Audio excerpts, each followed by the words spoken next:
When it came to opinions of Halleck by fellow officers and historians alike, it seemed like everyone had something to say, and most of it not very good. Right. George McClellan, he had strong opinions about him. This guy shouldn't have an opinion about anybody. Right. And they weren't flattering either.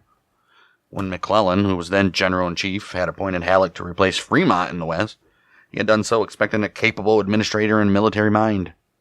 What he got instead was, in his view, something else entirely. McClellan later said, "Of all the men who I have encountered in high position, Halleck was the most helplessly stupid. Oh, wow. It was more difficult to get an idea through his head than can be conceived by anyone who has never made the attempt. Oh, wow. I do not think he ever had a correct military idea from beginning to end."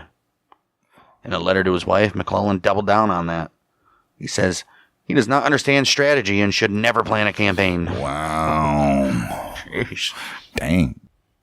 But even Washington, Halleck's reputation continued to sink.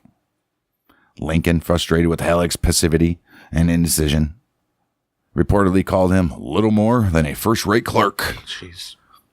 Gideon Welles, Lincoln's Secretary of Navy, was even less charitable.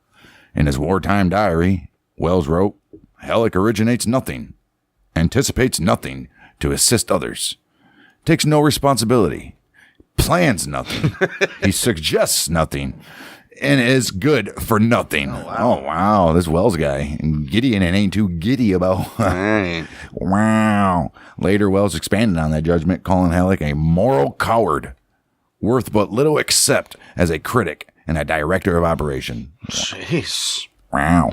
When Juba Early's Confederate Army threatened Washington in 1864, panic spread throughout the nation and the capital.